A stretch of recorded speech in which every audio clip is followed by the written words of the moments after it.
C'est un séminaire qu'on a organisé avec en partenariat avec un institut bruxellois, le GRIP, et avec le soutien de la DGRIS du ministère de la Défense, parce qu'il y a un intérêt majeur sur la question des trafics d'armes, à la fois pour lutter contre les trafics d'armes et également par rapport aux embargos qui peuvent exister sur les exportations d'armement, où on essaie également de lutter contre les trafics d'armes.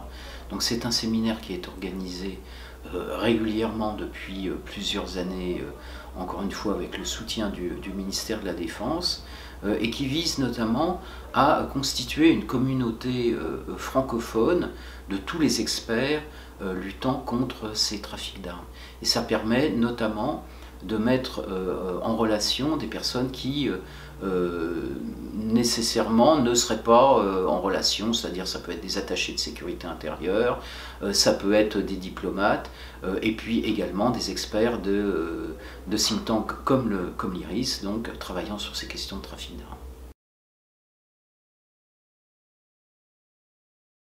Un des aspects principaux du séminaire, c'était la question du trafic d'armes dans les Balkans et des répercussions en France, parce que maintenant nous sommes touchés par ces trafics d'armes.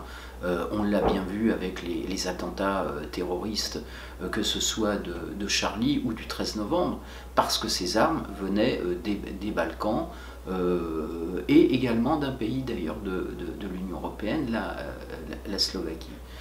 Donc, toute la question, c'était déjà de comprendre comment s'organisent ces trafics d'armes, et puis naturellement comment on peut mieux lutter contre ces trafics d'armes.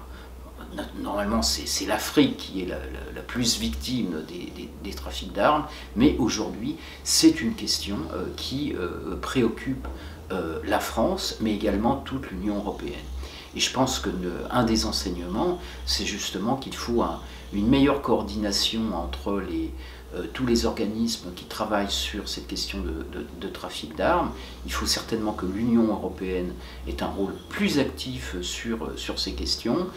Ce qui est intéressant, c'est qu'on voit qu'il commence à y avoir quand même une bonne coordination, une bonne coopération avec les pays des Balkans, où en fait il y a eu tout simplement une accumulation d'armement avec les conflits balkaniques. Donc il y a une bonne coopération maintenant qui s'organise avec ces pays, et notamment avec la Serbie, pour lutter contre les trafics d'armes.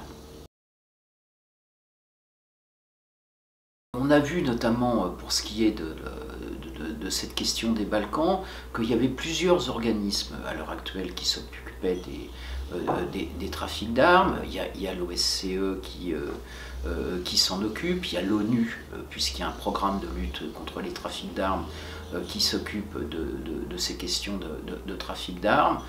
C'est certainement un sujet que l'Union européenne doit prendre aujourd'hui en main, parce que il y a plutôt des relations bilatérales qui sont organisées soit entre pays européens, soit entre les pays des Balkans et la France en particulier.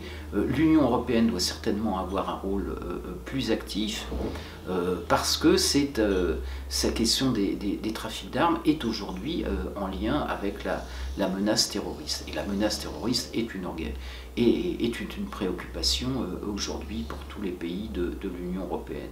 Donc comme il y a aujourd'hui, on a bien vu sur les questions des migrations, une des répercussions positives, c'est qu'il y a ce corps des gardes-frontières qui a été mis en place. Il faut certainement progresser au niveau de la lutte contre les trafics d'armes et de la coordination entre les pays européens, notamment en matière de renseignement.